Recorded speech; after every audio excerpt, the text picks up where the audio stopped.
How's it going, everybody? This is Mark with iAppleTech128, and today we are going to be unboxing and reviewing the Enforcer Entry Alert System. What this alarm does is it alerts you every single time something or anybody goes past the alarm, and it will beep letting you know that someone is on their way. So on the box it shows you your speaker, your reflector, and the sensor.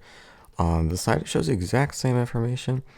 On the back, it has some of the specs, which we'll talk about throughout the video. And it has a range of 22 feet from your sensor to your reflector, which this is something I found interesting.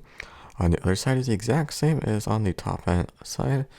On the right side is more specs, and on the bottom is not much of anything.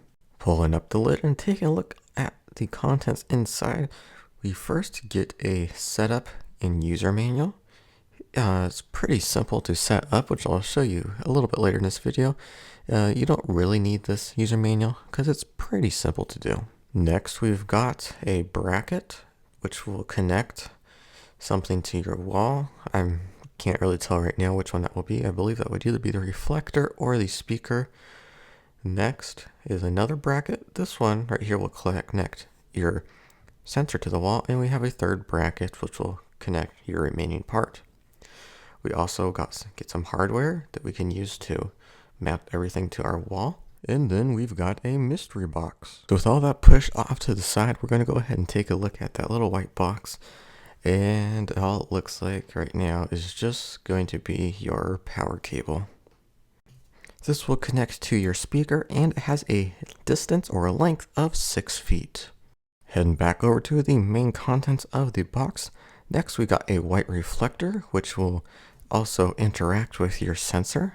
It just looks like a normal reflector. We have our speaker, which has two different modes, chime and alert. And trust me, this volume on here gets up really high, and it's really, really loud if you want it to be. You can also adjust your volume if you would like. We've also got a screwdriver, which will help us screw in all of the screws and mounts that we have. This will also adjust your timer and volume. And the final thing that we got in here is our sensor. This comes with a rather long 32-foot cable. Pretty long, so you can pretty much have it any length that you want. This will go into the input port on the speaker. So taking a look at our sensor, we just have a little piece of plastic covering the front, so we'll go ahead and peel that off. So the way this actually works is that this sends a red light over to our reflector. It will bounce off, send it back, but whenever that connection is broken, it will send an alert or a signal through this cable right here over to our speaker, and it will either chime or alert us. So taking a real quick look at the bracket, you can see it just is something that you normally see. It's just a normal bracket. Right here, we can just pull in something and just place it on the bracket like that. Then we'll be able to mount both the bracket and the item to the wall. So now let's go ahead and take a look at our speaker. As you can see, we just have our metal on the front. On the side, we can choose our alarm from chime, off, or alarm. Below that is your output for clicking another speaker or your timer, which is not included in the standard package.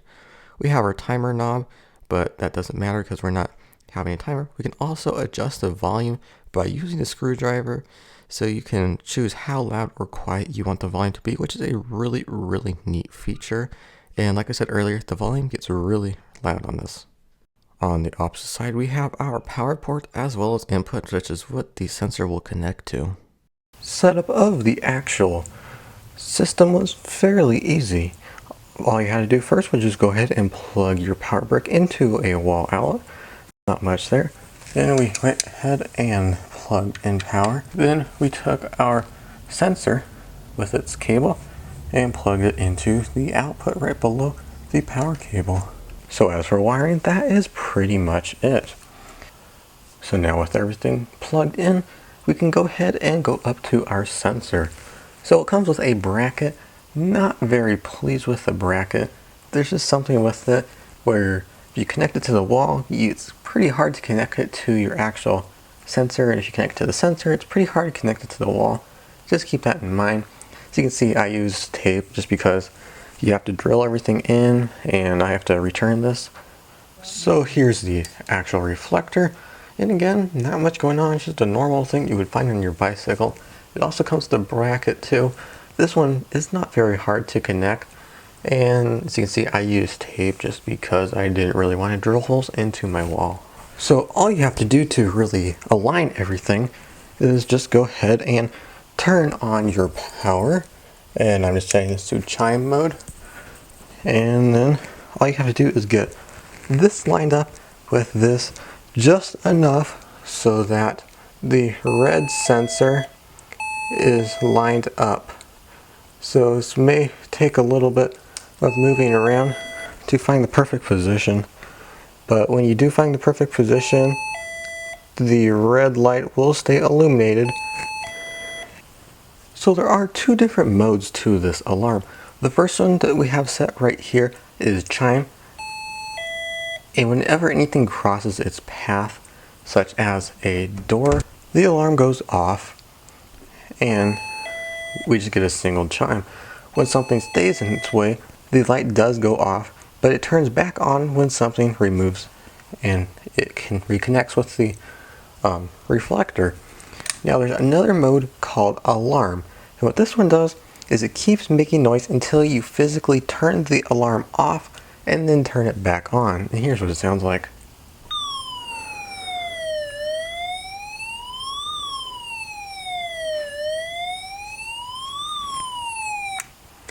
As you saw right there, the only way I was able to actually stop the alarm was to turn it off to the off position on the speaker. As you can see right here, even though the speaker is off, it still does turn on and the light flashes off when something goes in its way. One thing I found fairly interesting and was a pretty good feature is that not only does this work absolutely perfect with the lights on in a bright lit room, but also when you have all the lights off and it's in a dark place, as you can see the light is still illuminated, it still recognizes the reflector on the other side, and it works like perfect. Anyway, this was a review on the Enforcer Entry Alert System. I hope you guys like this video. If you want to check this out, you can do so with the link in the description below. I highly recommend you do check this out if you own your own business or you have your own store where you want to hear people coming in and out. That way you can best serve your customers. This does come in at a retail value around $100. I highly do recommend it. This is also pretty good for home. So if you want to know when people are coming in and out of your garage, that will also work very good. So anyway, that's it for this video. Remember, link in the description. I want to thank Enforcer so much for sending this out to us to review. I really do recommend it, and it's a really great system. Anyway, if you like this video, leave it a like. If you have any questions, feel free to leave them in the comment section below. Subscribe for more reviews, and I will see you in the next one.